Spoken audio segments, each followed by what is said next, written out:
Alright, so here it is, the YouTube survey 2012, and I thought I'd go ahead and make the response video since I've missed my bus and I've got some time to kill before I go to the thing I'm going to tonight. So question number 1, why are you called that? And I'm assuming by that they mean my name. Right now my name is Deborah. I don't like being called Deborah all that much because that's what I used to get called when I was in trouble. I get my full name, Deborah! Didn't do it! If I got both names, Deborah Ruth, I knew I was in real trouble.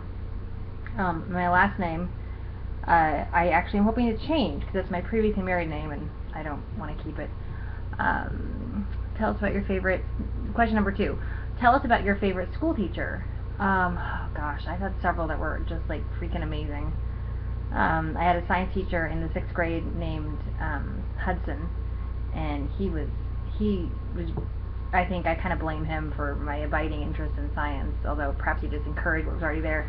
But I also had an amazing marching band director, and yes, I was in the marching band. I did not play an instrument. I was a color guard, which meant I waved a flag, the cloth wagger, and he was one of those amazing teachers that taught not only the subject at hand, but taught us about life and how to and the importance of working together as a team, and just one of those profoundly affected my view of the world kind of thing. And then I had this other science teacher in college, Mitchell, who was just freaking amazing. So that's some of them. What's the strangest, number 3, what is the strangest food you've ever eaten? Strangest. I've had octopus, wasn't real fond of the texture.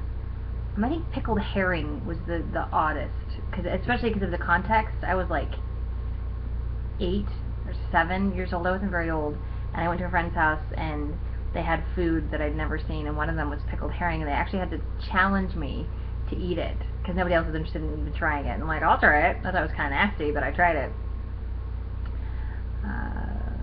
Tell us about your first gig. I've only had one gig officially. Well, it depends on what you consider a gig. But with my band, the Carl's Fattest Project, I'll put a link in the description.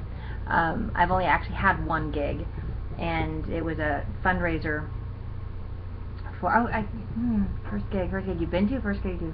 Well, the first gig, only gig I've ever been in was with my band, Carl's Fattest Project, and it was a fundraiser for a special needs group in town at a pizza place in Eugene, Oregon, and it was awesome. I'm pretty sure there's a video of me somewhere. I'll see if I can find a link to it.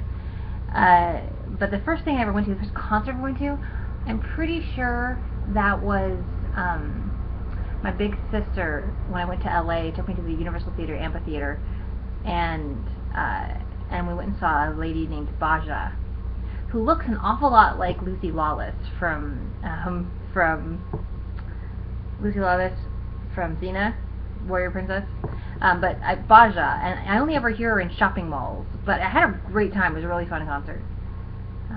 What is your favorite place in the world? Oof, that's a tough one. My favorite places tend to be when I'm with people that I really care about, but I did have this kind of seminal moment down in the island of Cozumel in the Gulf of Mexico, just off the peninsula, the Yucatan Peninsula. And when I first got there with my Spanish teacher, he took a group of us when I was like 14, and I got to see the pyramids and ruins and these pristine beaches, and I had this amazing, like, life-affirming moment standing on a seawall in the in the moist tropical air at night, overlooking the starshine on the waves. And yeah, so the Yucatan Peninsula in Mexico, Cozumel Island, pretty epic.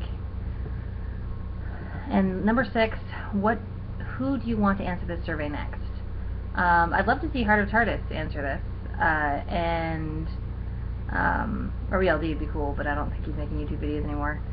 And I don't know, whoever. I'd love to see some of the famous YouTubers I watched answer this, like Charlie So Cool, like the Vlog Brothers, Fizzy Lyman, Little Rage, Ed Plant, a bunch of DFTBA artists, Emily, Elma Fly, I can speak English. Oh, and the full run through. Tyler, I'd love to see your response to this. So yes, thank you, Nerimon, for the 2012 survey, and I hope you all found this at least a little bit interesting. For now, don't forget, be well, and don't forget to be awesome.